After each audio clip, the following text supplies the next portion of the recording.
রাধে রাধে, হরি বল হরি বল। এই যে মাইনা, আজকে যে হাতে করতালটা দিলে, আজকে যে হাতে করতালটা দিলে, আর দু বাহু প্রসার করে যে আপনারা বাহু দুটো তুললে, জানো ইহার ফলাফলটা কি? ইহার ফলাফল কি জানো মা? জানেন না? তাহলে জেনে নিন। কৃষ্ণ নামে নামে করতাল দিতে হয় কেন? কেন দিব হাতে করতাল? দিলে কি হবে, না দিলেই বা কি হবে, তাই না? এই মুখ দিয়ে উলুধ্বনি দিচ্ছেন, হরিধ্বনি দিচ্ছেন, যারা দিবে তাদের কি হবে, যারা দিবে না তাদের দশাটা বা কি হবে? আজকে দুর্গা পূজায় মহারাষ্ট্রী অমা সকলে কি নিরামিষ খাচ্ছ, সাত্বিক আহার গ্রহণ করছো? হ্যাঁ, সকলে করছো তো? আমার বাবারা বাবারা কি খবর করছেন বাবা, নাকি জুলুম করে বলছেন? কারণ দেখেন বাবা, মহাভারত দেখেছেন তো? মহাভারত দেখেছো মায়েরা? মহাভারত কোথায় আছে? হ্যাঁ, মহাভারত কোথায় দেখা যায়? টিভিতে দেখা যায় না? টিভির সিরিয়ালে দেখা যায় না মহাভারত? তো ভগবান শ্রীকৃষ্ণ এবার সেই মহাভারতের কথা এবার শ্রীমদ্ ভগবত গীতার মধ্যে প্রকাশ করলেন। কি? যখন 5 ভাই পাণ্ডব আর 100 ভাই কৌরবগণ যখন বাবা যুদ্ধ করেছিলেন কুরুক্ষেত্রে মাঠে, যুদ্ধ কিসের যুদ্ধ? ধর্মযুদ্ধ। এই যুদ্ধটা যখন করা হলো, দেখা গেল 5 ভাই পাণ্ডবের দ্বারা যুধিষ্ঠির, ভীম, অর্জুন, নকুল, সহদেব, এই 5 পাণ্ডব আর দুঃশাসন, দুর্যোধন, এরা ছিল 100 ভাই কৌরবের দল। এই 2 দলের মধ্যে যখন এবার সংঘর্ষ হয়, অর্থাৎ যুদ্ধ হয়, ভগবান শ্রীকৃষ্ণ কার পক্ষ নিয়েছিল বাবা? ধর্মের পক্ষ, অর্থাৎ 5 ভাই পাণ্ডবের পক্ষে। আর কৌরবদের মধ্যে কারা কারা ছিল? ওনার দল কিন্তু সবচাইতে ভারী ছিল, তার সৈন্য সামর্থ্য ছিল অনেক বেশি, তাই না? এই 100 ভাইয়ের পক্ষে ছিল কি? পিতামহ ভীষ্মদেব, বিদ্যার গুরু দ্রোণাচার্য, বীর যোদ্ধা কর্ণ, আর 11 লক্ষহীন সৈন্য সামন্ত। আর 5 ভাই পাণ্ডবের পক্ষে ছিল 7 অক্ষহীন সৈন্য। কথায় 11 আর কথায় 7, কথায় 100 ভাই আর কথায় 5 ভাই। কি মায়েরা কথা বোঝা যায়? এবার যুদ্ধ শেষ, যুদ্ধ সমাপ্ত হলো।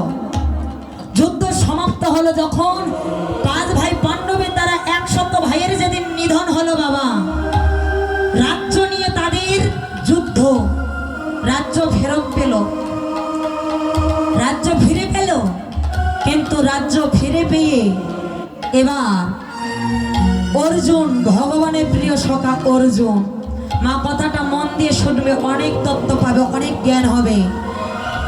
এই অর্জুন ভগবান শ্রীকৃষ্ণকে বললেন, মাধব, এই কুরুক্ষেত্রে মাঠে যুদ্ধ করে আমি কত মানুষকে, কত সৈন্য সামন্ত, কত আত্মীয় স্বজন, ভ্রাতা ভগ্নীকে আমি নিজ হাতে মৃত্যুদণ্ড দিয়েছি।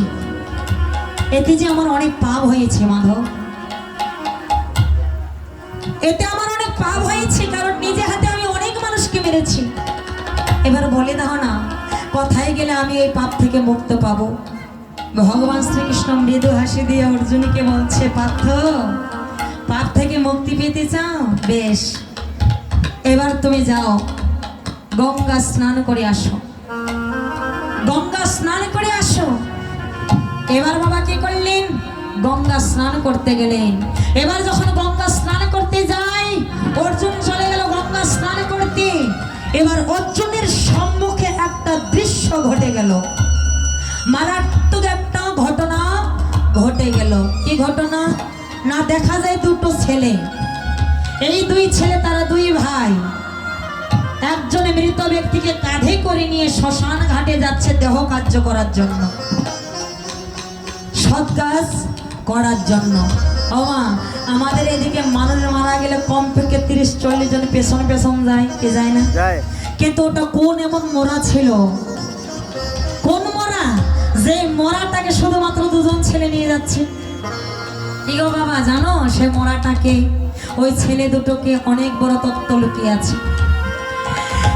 এই মৃত মানুষটাকে যখন এবার অর্জুনের ধার দিয়ে নিয়ে যাচ্ছে, অর্জুনের কাছ থেকে কাছ দিয়ে নিয়ে যাচ্ছে, হঠাৎ করে এক ভাই আরেক ভাইকে বলছে, এই যে ভাই, আমরা যে দেহটাকে শ্মশান ঘাটে নিয়ে যাচ্ছি সৎকার্য করার জন্য, তো মেষ নিয়ে এসেছো? আরেক ভাই বলছে, সেরেছে। দাদা আমি তো নিয়ে আসিনি, কেন তুমি নিয়ে আসনি? বলছে না। আরে আগুন ছাড়া কি দেহ কার্য সম্ভব? এখন উপায়? বলছে এক কাজ করো, দেখো এই মৃত ব্যক্তির কাছে তুমি একা থাকতে পারবে না, আমিও একা থাকতে পারবো না, তাই এই গঙ্গা নদীর তীরে রেখে চলো আমরা দুজনে আবার বাড়িতে যাই, মেজ নিয়ে আসি। বাবা মৃত ব্যক্তিটাকে ওই গঙ্গার তীরে রেখে চলে গেল দুই ভাই বাড়িতে মেষ আনার জন্য। এবার যখন বাড়িতে যায়, এইদিকে মৃত ব্যক্তির কাছে একটা মর্মান্তিক ঘটনা ঘটে যায়। কি ঘটনা?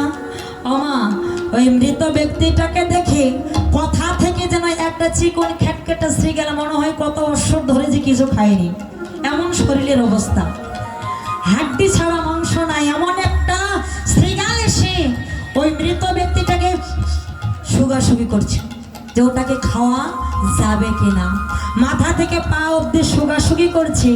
এবার ওই চিকন শ্রীগালটাকে দেখতে পেয়ে এবার একটা মোটা সোটা শ্রীগাল ছুটে আসছে। ওমা, এক কুত্তা যদি শব্দ করে ডাকে, ওই একটা কুত্তার ডাকে আরো কয়েকটা কুত্তা চলে আসে, আসে না? কুকুর আসে না? ঠিক ওই শ্রীগালটাকে দেখে একটা মোটা সোটা শ্রীগাল আবার ছুটে আসছে। এবার এসে বলছে, এই যে শোনো, এই যে তখন থেকে লক্ষ্য করছি তুমি শুগে যাচ্ছ, খাচ্ছ না, এই যে তুমি বাছাবাছি করে খাও, এই জন্য তোমার শরীরটা হয় না। আর আমাকে দেখো, আমি ভাই অত বাছাবাছি করি না, যার জন্য আমার চেহারা বডি ফিটনেস খুব ভালো, আমি অনেক মোটা সোটা। এবার কথা শুনে চিকন শ্রীগাল বলছে, ভাই রে মোটা শ্রীগাল, ও তুমি বুঝবে না, ও তুমি বুঝবে না, আমি যে কেন শুকাশুকি করছি এটা তুমি জানো না। বলছে কেন? বলছে এটা জানতে চাও যে আমি শুকাশুকি কেন করি? আমি শুকাশুকি কেন করছি? কারণ কারণ এই মানুষটাকে আমি শুকিয়ে দেখিলাম, এই মানুষটাকে আমি শুকিয়ে দেখিলাম। সর্বপ্রথম মানুষের আমি ওই মুখটা শুকিয়ে দেখিলাম, শুকিয়ে দেখিলাম, এই আমার মুখ আমার চলিবে না। কেন চলিবে না জানিস? এই মানুষটা যতদিনে জীবিত ছিল কোনোদিনও একেবারের জন্য হরিবল বলে নাই, কৃষ্ণ নাম বলে নাই, নিতাই গৌর হরিবল। ওরে যে মুখ দিয়ে হরিবল বলে না, কৃষ্ণ কথা বলে না, ওরে ওই মুখ তুই আমার চলে না, তাই তো আমার এই মানুষটার মুখটা চলিবে না। মোটা শ্রীগাল বলছে, ভাই রে চিকন শ্রীগাল, মুখের এই দোষ, মুখ হরি বলে নাই বলে, মুখ কৃষ্ণ নাম বলে নাই বলে তুমি মুখ খাবে না, মুখটা বাদ দাও। এবার তার তো দুটো হাত আছে, এই হাত দুটো খাও। চিকন শ্রীগাল বলছে, শোনো, আমি হাত দুটো শুকিয়া দেখিলাম, আমি হাত দুটো শুকিয়া দেখিলাম, এই হাত দুটো আমার চলিবে না। কেন জানিস? এই মানুষটা পৃথিবীতে যতদিনই বেঁচে ছিল, একদিনের জন্য সে কৃষ্ণ নামে নামে তালি দেয় নাই, একদিনও সে দুবাহু প্রসার করে হরিবল হরিবল বলে না। ওরে মোটা শ্রীগাল, যে নামে নামে কৃষ্ণ তালি হয় না, যে নামে নামে হাতে কৃষ্ণ তালি হয় না, যে নামে নামে দুবাহু প্রসার করে হরিবল বলে না, ওই হাত দুটো তো আমার চলে না। বলছে, ও এই ব্যাপার, ঠিক আছে, হাত দুটো বাদ দাও, হাতের এই দোষ, কারণ সে কৃষ্ণ নামে নামে করতাল দেয়নি গো মা, এই জন্য শ্রীগাল হাত তারা ভক্ষণ করিবে না। এবার বলছে, ঠিক আছে, ওই হাত দুটো বাদ দাও, তার তো এবার একটা পেট আছে, এই পেটটা খাও, পেট খাও।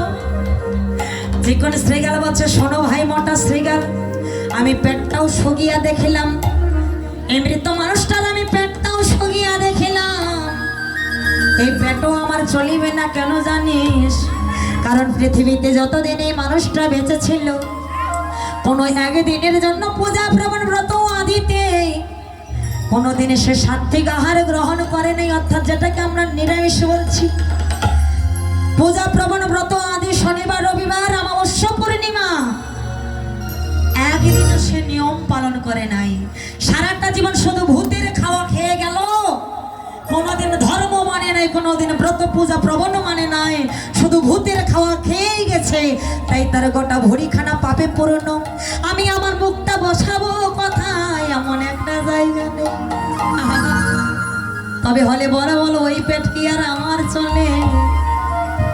দেখেছো মা, এই মানব জীবনী চলার পথে আমাদের কি কি প্রয়োজন? মোটা শ্রীগাল বলছে, ও পেটের এই দোষ, তো পেট বাদ দাও, তার তো দুটো পা আছে, পা দুটো খাও। বলছে ভাই রে, আমি পা দুটো সগিয়া দেখিলাম, আমার এই পা দুটো তো চলিবে না। কেন জানিস? এই মানুষটা যতদিনই পৃথিবীতে বেঁচে ছিল, কোনোদিনও এই পাও দিয়ে হেঁটে হেঁটে সে সাধুগুরু বৈষ্ণব সঙ্গ করে নাই। এই পাও দিয়ে হেঁটে হেঁটে শেষ কোনোদিন কৃষ্ণ নাম শুনতে যায় নাই। এই পাও দিয়ে হেঁটে হেঁটে হরি নামে, কৃষ্ণ নামে কোনোদিন সে নৃত্য করে নাই। ওরে যে পা দিয়ে হরি নামে নৃত্য হয় না, যে পা দিয়ে হেঁটে হেঁটে গিয়ে সাধুগুরু বৈষ্ণব সঙ্গ হয় না, ওরে ওই পা তো আমার চলে না, ওই পা আমার চলে না। মোটা শ্রীগাল চিন্তা করলো, তাহলে এই মৃত ব্যক্তিটা তোমার একেবারে চলবে না, এটাকে বাদ দাও, এই মৃত ব্যক্তিটাকে বাদ দাও। এবার আমি তোমাকে এমন একজন কাকে দেখিয়ে দেব, যে মহাভারতের মহানায়ক, মহারথী, মহাবীর যোদ্ধা, ভগবানের প্রিয় সখা, ওই যে দেখছো অর্জুন, জিয়োজ্জ্বল একজন মানুষ। এবার তুমি তাকে গিয়ে খাও। এবার বললেন তুমি তাকে গিয়ে খাও। কথা শুনে এবার চিকন শ্রীগাল বলছে, ভাই রে মোটা শ্রীগাল, তুমি যে ব্যক্তিটাকে দেখিয়ে দিলে, সে মহাভারতের মহানায়ক হতে পারে, মহাবীর যোদ্ধা হতে পারে, মহাসারথী হতে পারে, শ্রীকৃষ্ণের সখা হতে পারে, কিন্তু যেই অর্জুনকে তুমি দেখিয়ে দিলে, আমি বলে যাই, ওই অর্জুনের মৃত ব্যক্তির থেকেও অধম শতগুণে এই মৃত ব্যক্তি ভালো আছে। ওই অর্জুন এই মৃত ব্যক্তির থেকেও অধম। কথাটা কেন বললো বাবা? বলছে শোনো, ওই অর্জুন মৃত ব্যক্তির থেকেও অধম কেন জানো? ওরে যে ভক্ত ভগবানকে চিনতে পারে না, যে ভক্ত কৃষ্ণের মহিমাকে জানতে পারে না, বুঝিতে পারে না, ওরে এই অর্জুন বড় অহংকারী। এই অর্জুন বড় অহংকারী কেন? কারণ এই অর্জুন আজকে ভগবান শ্রীকৃষ্ণকে বলল, মাধব, কুরুক্ষেত্র মাঠে আমি যুদ্ধ করে হাজার হাজার মানুষকে আমি নিজে হাতে মৃত্যুদণ্ড দিয়েছি, আমার ভ্রাতা ভগ্নী আত্মীয় স্বজন বংশ বিয়াদিগণকে আমি নিজে হাতে মৃত্যুদণ্ড দিয়েছি, আমার পাপ হয়েছে। এই অর্জুন এত বড় অহংকারী ব্যক্তি, সে ভগবানকে বলছে আমার পাপ হয়েছে, আমি কথাই গেলে পাপ থেকে মুক্তি পাবো। আচ্ছা তুই আমাকে বল, যার সঙ্গে সদা সর্বদা কৃষ্ণ থাকে, যার সঙ্গে সদা সর্বদা ভগবান থাকে, এই জগতে কি আর তার কোনো পাপ হতে পারে? এই জগতে কি কোনো পাপ তাকে ছুঁতে পারে? এই অর্জুন এত বড় অহংকারী, সেই আজকে ভগবানকে বললো আমি শত শত মানুষকে মৃত্যুদণ্ড দিয়েছি। এবার বল, যে ভগবানের ইশারা না পেলে গাছের একটা পাতা পর্যন্ত নড়ে না, তাহলে এই অর্জুন কি করে এতগুলো মানুষকে মৃত্যুদণ্ড দিল? তাই তো ভগবান সেদিন আমার মৃদু হাসি দিয়ে বলেছিল, অর্জুন, অর্জুন রে, ওরে তোর মধ্যে যে এত অহংকার, তোমার আজ পর্যন্ত অহংকার গেল না, তাই আমি গঙ্গা নদীর ঘাটে তোমাকে পাঠিয়ে দিচ্ছি। এক পশু হয়ে তোমার দিকে আঙুল দিয়ে তোমাকে দেখিয়ে দিবে যে তোমার মতো অধম আর পৃথিবীতে কেউ নেই। কারণ তুমি ভগবানকে কাছে পেয়েও ভগবানকে বুঝতে পারোনি, ভগবানকে চিনতে পারোনি। ভগবানকে জিজ্ঞাসা করলে আমার পাপ হয়েছে, আমি এতগুলো মানুষকে মৃত্যুদণ্ড দিয়েছি।